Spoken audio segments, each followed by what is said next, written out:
Muy buenos días a todos los seguidores de nuestro Facebook Live que nos acompañan hoy en esta importante sesión que hemos diseñado desde el equipo de Gente Valiente para compartir algunos interrogantes de y cómo responder a algunos interrogantes de nuestro diario vivir que le sucede a muchas personas en la calle y que hoy queremos resolver puntualmente cómo se determina una solución expresa para esas situaciones en particular. Queremos invitarlos todos los jueves que nos encontremos a las 8 de la mañana en nuestro Facebook Live con el Profe Responde.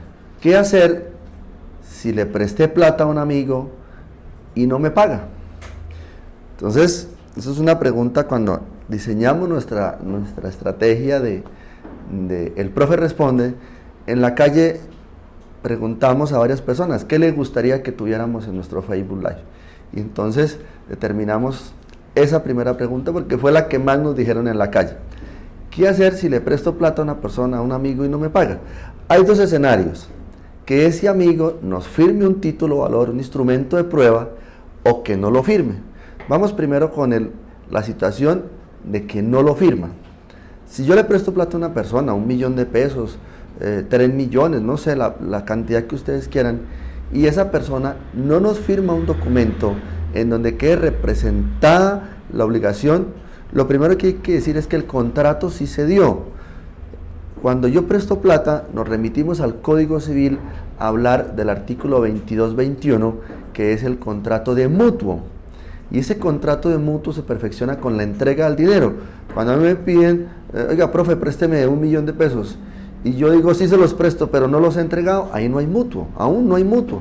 Pero si yo entrego el 1 millón de pesos o los 5 millones, en ese momento hay un contrato. Ese contrato, si no existe un medio probatorio en donde yo firme que efectivamente recibí 5 millones, pues sencillamente el contrato existe, pero no habrá la forma de ir a la jurisdicción a que nos devuelvan esa cantidad que yo entregué. Entonces, en ese momento nuestra obligación, como lo dice el artículo 1527 del Código Civil, nuestra obligación será meramente natural. Y como es una obligación natural, pues no podremos perseguirla por la vía de la jurisdicción. El Código General del Proceso diseñó una estrategia muy puntual, copiada de la legislación europea, que se llama el proceso monitorio. Ese proceso monitorio lo que determina es que esa obligación natural, que no tenemos cómo perseguirla ante la jurisdicción mediante un proceso ejecutivo, lo que determina es que hagamos un proceso monitorio. Y en ese proceso monitorio, lo que le estamos diciendo al acreedor natural, que se convierta en un acreedor civil. ¿Qué es específicamente eso?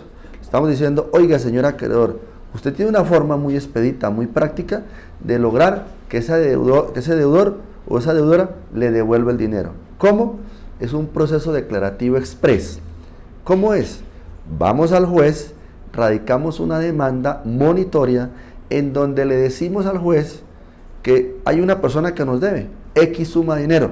El proceso monitorio no puede superar de 40 salarios mínimos. Es decir, que para yo acudir a un proceso monitorio, quien me debe, la cantidad adeudada debe ser por debajo de 40 salarios mínimos. Entonces le decimos al juez, señor juez, esta señora me debe un dinero y yo quiero que usted lo constituya como demandado para que me pague. En ese momento, una vez se le notifique al deudor la demanda del proceso monitorio, el juez le da 10 días para que pague. Él tiene dos opciones: o reconocer que debe dentro del proceso monitorio, o simplemente decir que no debe.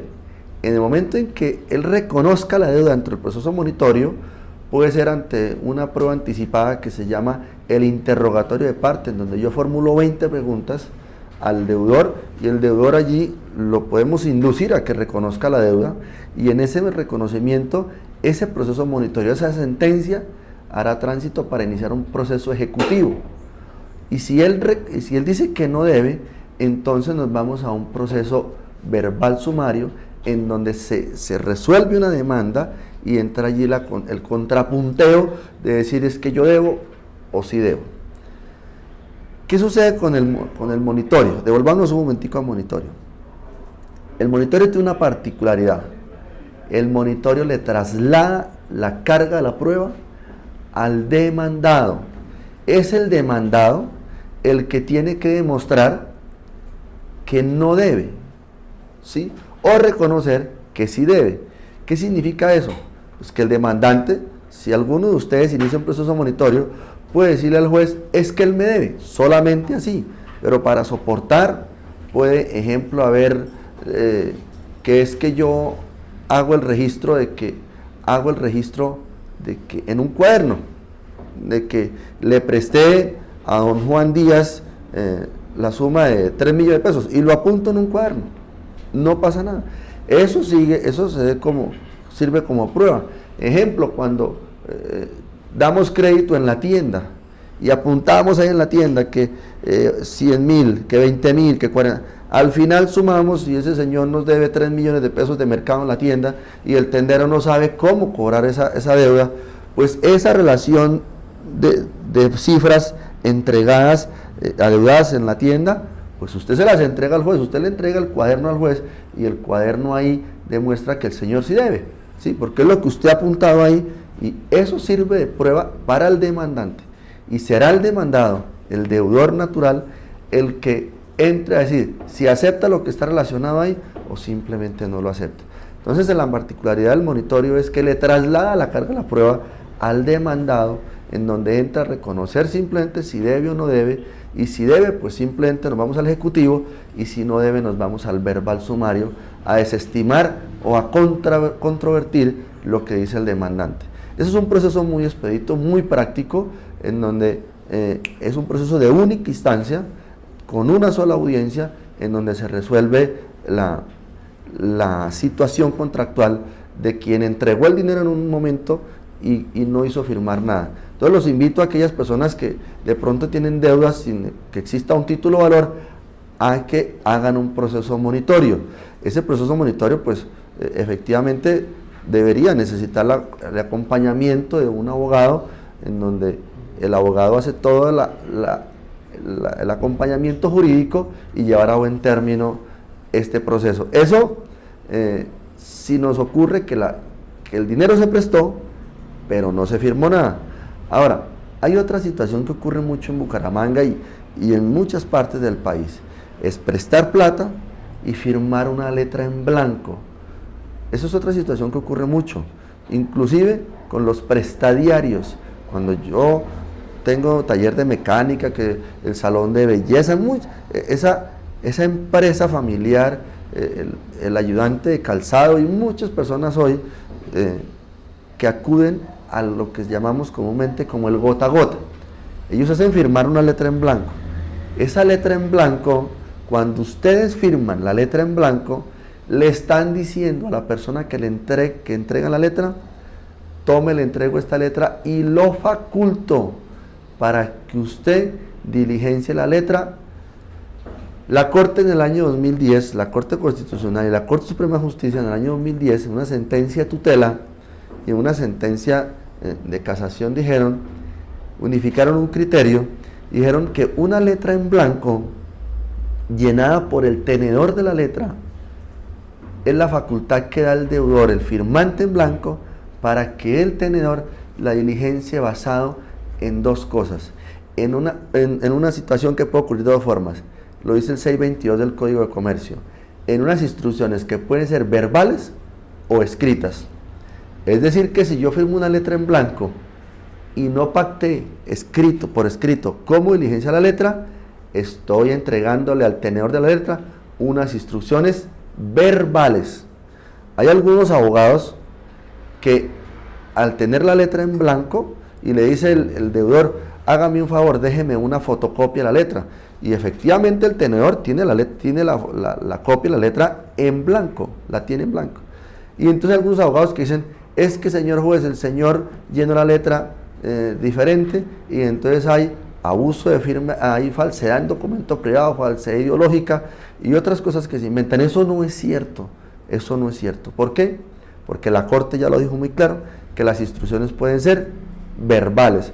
Y verbales ocurre que yo puedo decir en la demanda, es que el señor Juan Díaz y yo celebramos un contrato de mutuo en donde él se obligó en blanco y yo diligencié la letra de acuerdo a las instrucciones verbales. La pregunta es, señor deudor, en el momento en que usted firme la letra en blanco, ¿cómo entra usted a controvertir, a desestimar esa presunta instrucción verbal?